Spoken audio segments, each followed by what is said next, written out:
Hello everyone, कैसे हैं आप सब लोग। Welcome back to ICT virtual classroom Dehradun. मैं निखिल राणा, क्लास 8 का आज मैथ्स का टॉपिक हम कंटिन्यू करके चलेंगे, जो कि है linear equation in one variable, यानी कि एक चर वाले रैखिक समीकरण। तो बच्चों, आपने देखा कि कल हमने क्या किया था, वर्ड एक डियर वाला क्वेश्चन किया और बहुत अच्छा वो क्वेश्चन हमने किया था वर्ड प्रॉब्लम्स को लेकर, और एक क्वेश्चन मैंने आपको होमवर्क ले दिया था, आप उसको वेरीफाई करेंगे और सॉल्व करेंगे। तो यही हमारी क्लास इसमें 2-3 दिन की और रहती है, उसमें काफी टाइम हम ले चुके हैं। बस अब आपको कुछ टाइप के क्वेश्चन और कराने रह जाते हैं। उन क्वेश्चनों को कराने के बाद एक बार कभी भी मैं आपको रिवीजन क्लास आपकी इसमें ले लूंगा, और बहुत इंपॉर्टेंट क्लास ये है बच्चों। तो चलिए बच्चों, अपनी क्लास शुरू करते हैं, और शुरू करने से पहले हमेशा की तरह थॉट ऑफ द डे लेके चलते हैं। तो आज का थॉट ऑफ द डे है, it doesn't matter what others are doing, it doesn't matters what others are doing, it matters what you are doing.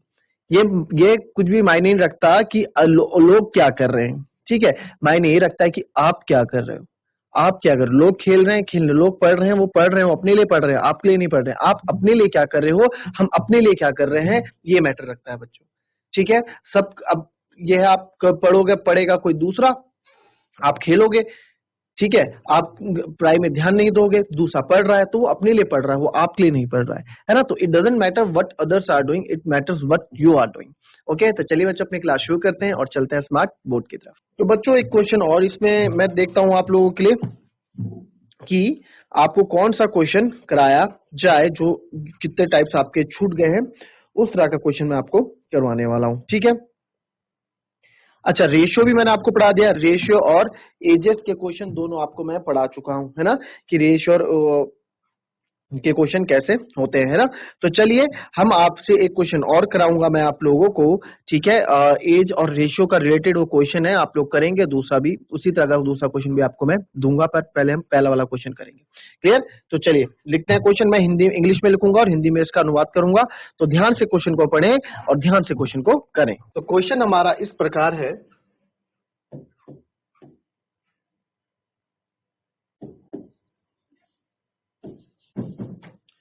present ages of Anu and Raj are in the ratio are in the ratio 4:5. 8 years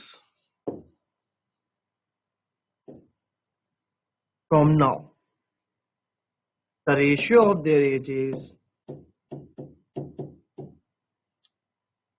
the ratio of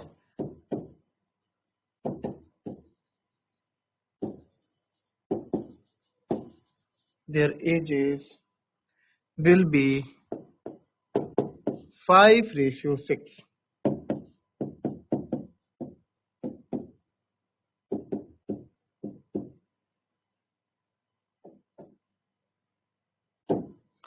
Find their present ages. Find their present ages. ठीक है। Question को ध्यान से पढ़ो बच्चों, और question पहले आप लिख लो, फिर उसको ध्यान से। मैंने आपको हमेशा बोला है कि आधा आंसर हमारा क्वेश्चन में ही छुपा रहता है, समझ गए आप। आधा आंसर हमारा क्वेश्चन में ही छुपा रहता है, ठीक है। क्वेश्चन लिखेंगे, अनु तथा, हिंदी में लिखेंगे, अनु तथा राज की वर्तमान आयु, अनु तथा राज की वर्तमान आयु 4:5 है, 4:5 है। 8 वर्ष बाद, 8 वर्ष बाद उनकी आयु, उनकी आयु 8 वर्ष बाद उनकी आयु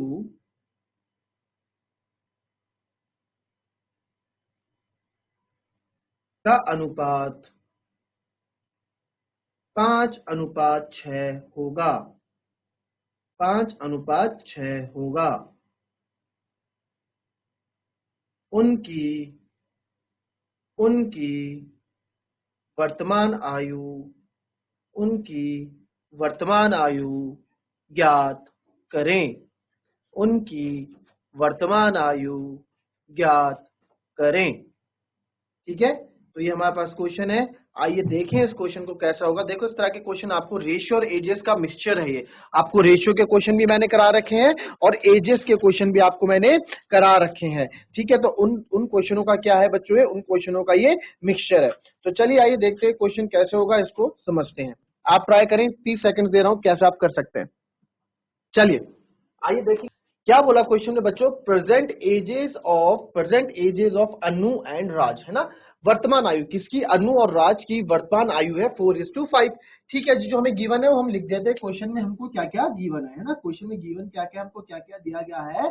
जो ratio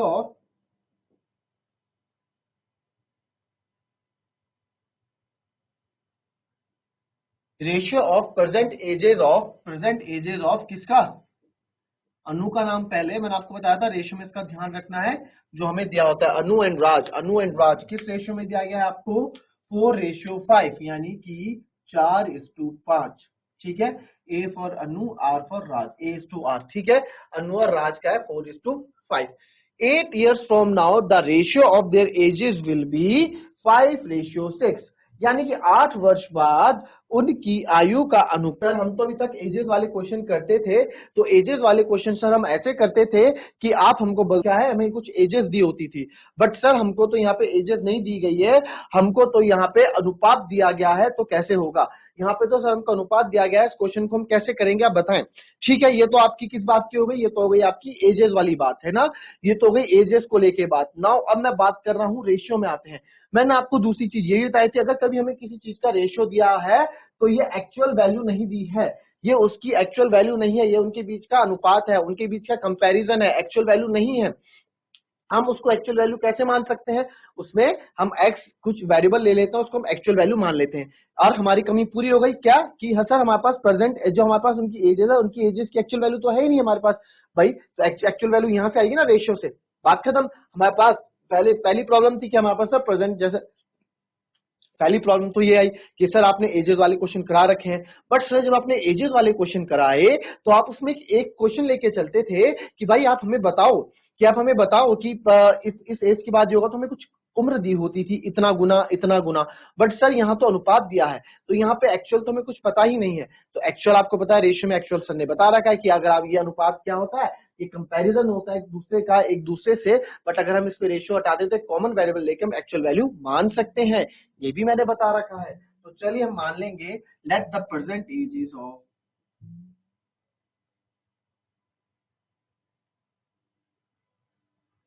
as of Anu equals to, मैंने क्या मान लिया बच्चों, let the present age of Anu, मैंने क्या माना, let the present age of Anu मैंने मान लिया 4x। Let the present age of Anu मैंने मान लिया 4x। ठीक है, उसी प्रकार से यानी कि माना अनु की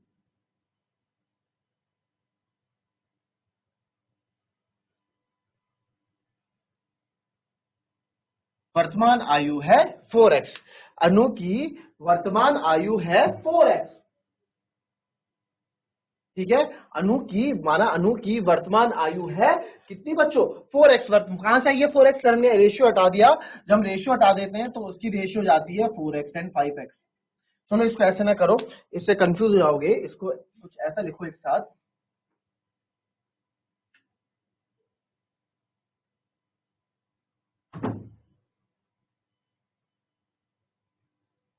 At the present age of Anu and Raj. ठीक है, यानी कि माना अनु और राज की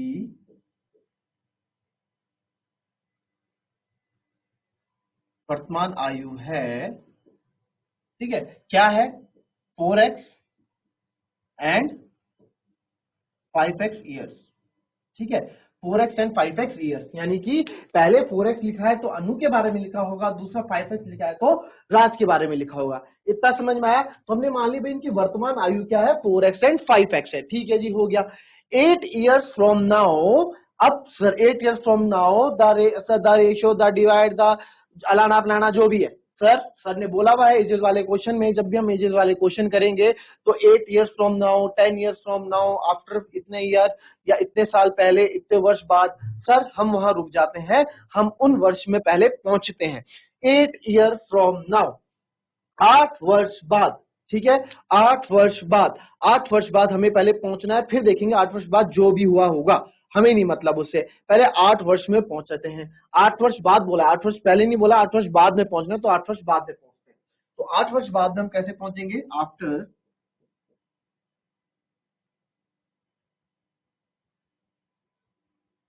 8 years their ages will be, after 8 years their ages will be, after 8 years 8 साल बाद उनकी उम्र होगी, their ages will be यानी कि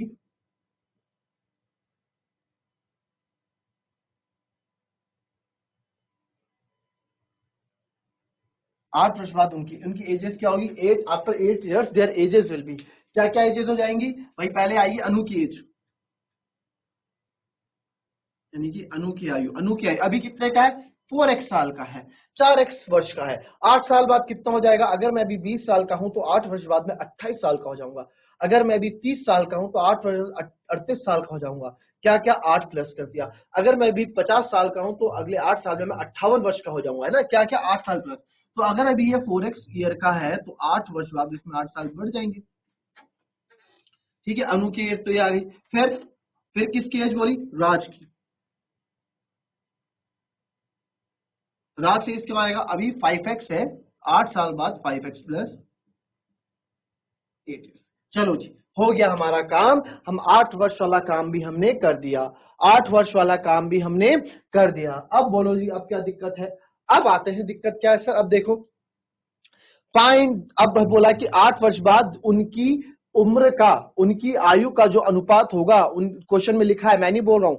8 years from now the ratio of their ages will be 5:6, यानी कि 8 वर्ष बाद उनकी आयु में जो अनुपात होगा बच्चों, वो 5:6 होगा। ये क्वेश्चन में बोला गया है। और आपको पता है रेशियो को लिखने का एक तरीका ये भी है, अगर मैं A:B लिख रहा हूं तो इसको आप A/B भी लिखते हैं, है ना?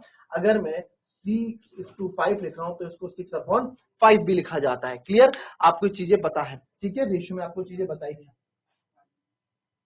तो अब ये क्या है? इसमें है अनु, अब 5x प्लस 8 है ना? तो ये है। अब कैसे होगा जी? अब कैसे होगा? अनुज एज और राज एज, अनुज एज और राज एज, ठीक है। तो अनु एज है 4x plus 8 years and Raj age है 5x प्लस 8 ईयर्स। क्लियर? ये है। अब कैसे होगा?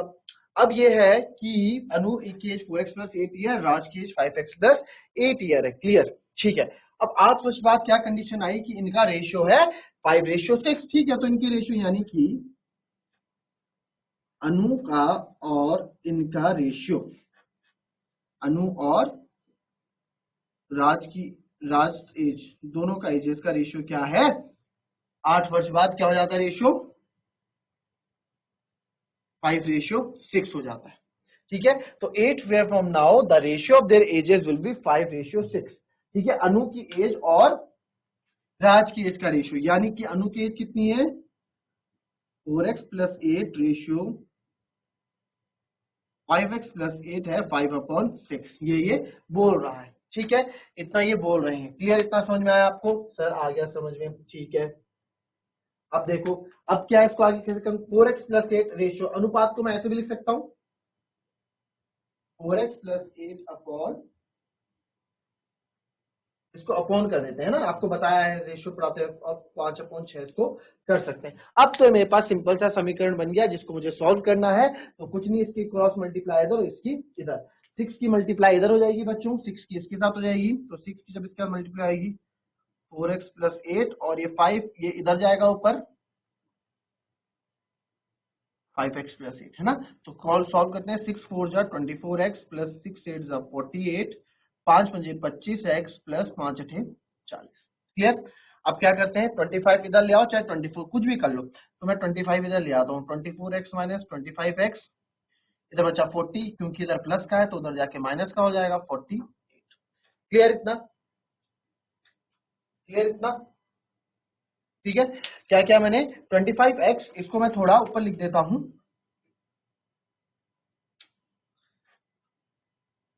25x, ये 24x है, ये इधर आएगा तो माइनस का 25x हो जाएगा, इधर 40 बचेगा प्लस का, इधर आके माइनस का 48 हो जाएगा। क्लियर, कि माइनस का 48 हो जाएगा। इतना समझ में आया? ठीक है सर, आ गया।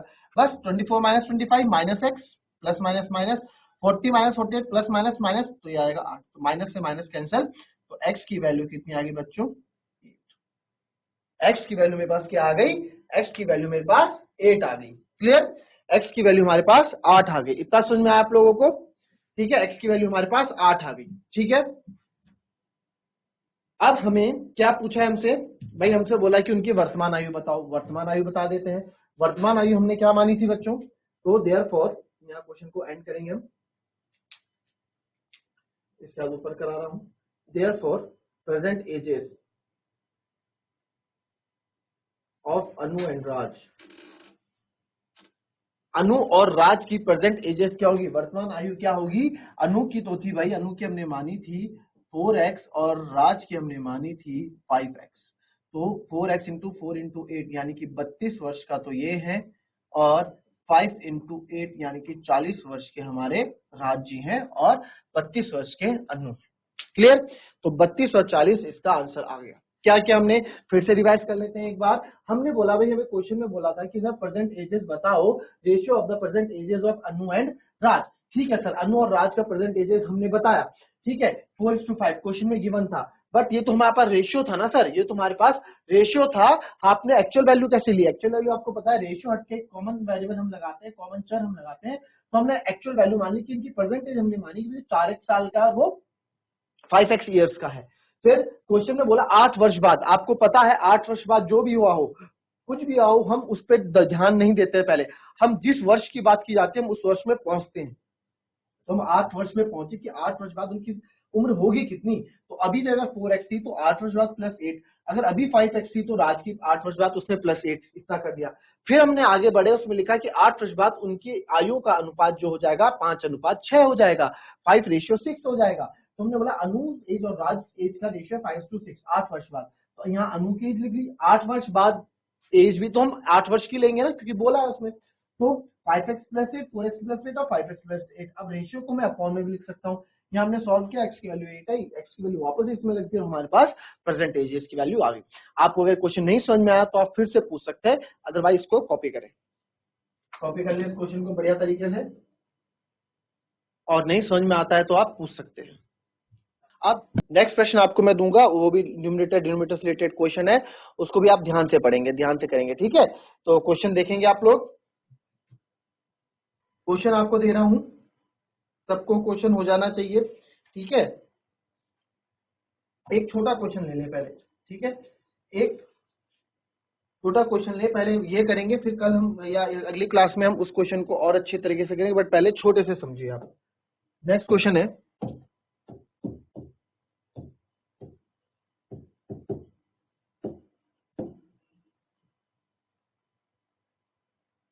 a rational number is such that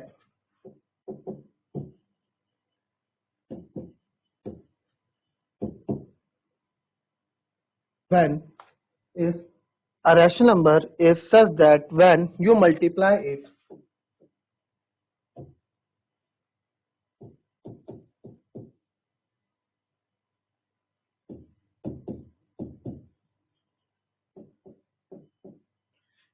by 5/2 and add 2/3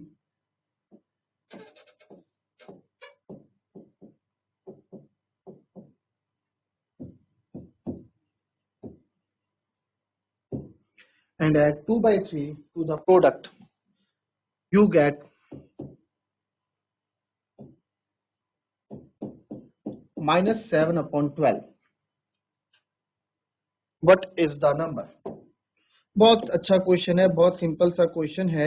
जैसे जैसे क्वेश्चन बोलता है हमें वैसे वैसे करते रहना, और आंसर आपके पास। क्वेश्चन को ध्यान से पढ़ें और ट्राई करें इस क्वेश्चन को करने का, फटाफट कॉपी करें इस क्वेश्चन को। ठीक है, और इस क्वेश्चन को कॉपी करने के बाद हिंदी में अनुवाद मैं इस क्वेश्चन को कर रहा हूं, हिंदी में इसको अनुवाद करेंगे आप। एक परिमेय संख्या को 5/2 से गुणा कर, यानी कि परिमेय संख्या आपको जो मैंने बताया था, यानी कि रैशनल नंबर दिस वन परिमेय संख्या है ना, rational number is such that when you multiply, यानी कि एक परिमेय संख्या को 5/2 से गुणा कर 2/3 जोड़ने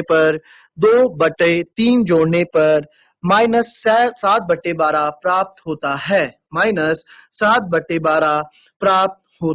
है। वह संख्या क्या है? आपको एक क्वेश्चन करना है, बहुत ही सिंपल सा क्वेश्चन है बच्चों, और आपसे क्वेश्चन हो जाना चाहिए, ठीक है। कोई भी क्वेश्चन इसमें आप ऐसा नहीं है कि आपको इस तरह का क्वेश्चन हमने करा नहीं रखा है, ठीक है। तो इस तरह का क्वेश्चन आपको करना है, कैसे करोगे फटाफट मुझे बताओ। 30 सेकंड्स आपको दूंगा मैं, 30 सेकंड्स आपको दूंगा मैं, और इसमें आपको क्या करना है, इस क्वेश्चन को बताना है।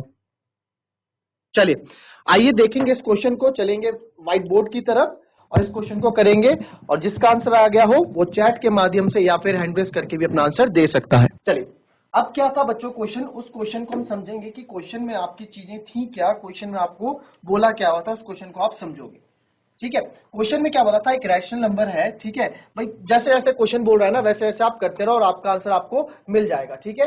एक रैशनल नंबर है, क्लियर, एक रैशनल नंबर है, ठीक है जी, रैशनल नंबर है सर, है रैशनल नंबर। फिर एक रैशनल नंबर ऐसा है कि उसको ना अगर 5/2 से मल्टीप्लाई करें, एक रैशनल नंबर है, ठीक है सर, रैशनल नंबर है, 5/2 आपने मल्टीप्लाई कर दिया, बोला उसमें गुणा करते हैं, और उस प्रोडक्ट में and add 2/3 to the product, यानी कि प्रोडक्ट में 2/3 ऐड करना है, प्रोडक्ट में, यानी कि ये प्रोडक्ट इसको मल्टीप्लाई करके कुछ प्रोडक्ट आएगा, बिल्कुल सर आएगा कुछ ना कुछ मल्टीप्लाई करके, उसमें आपको क्या करना है, 2/3 ऐड कर देना है, ठीक है सर, 2/3 ऐड कर देंगे, फिर आपको जो मिलेगा नंबर वो मिलेगा आपको -7/12। अच्छा सर -7/12 मिलेगा, जी सर मिलेगा, ठीक है। तो आपको बताना है रैशनल नंबर क्या है, तो हम निकाल नहीं सकते हैं क्या, एक रैशनल नंबर ही तो हमको निकालना है, कोई बड़ी चीज हमसे निकालने के लिए थोड़ा ना बोल दी है, हमको केवल इतनी बड़ी चीज निकालने के लिए हमें बिल्कुल नहीं बोला है, बहुत छोटा सा नंबर हमको निकालने के लिए बोला है, उसको हम करेंगे। और ये क्वेश्चन इतना इजी क्वेश्चन था, बस लैंग्वेज के साथ खेला है, क्वेश्चन में, बाकी कुछ नहीं किया है।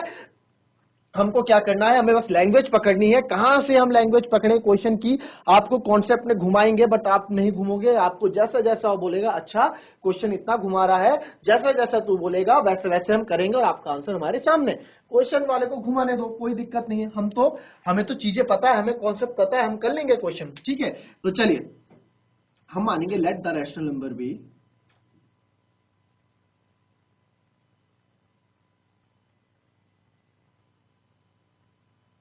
x। हमने माना कि रैशनल नंबर क्या है हमारा, x है, हमने मान लिया कि हमारी माना परिमेय संख्या x है।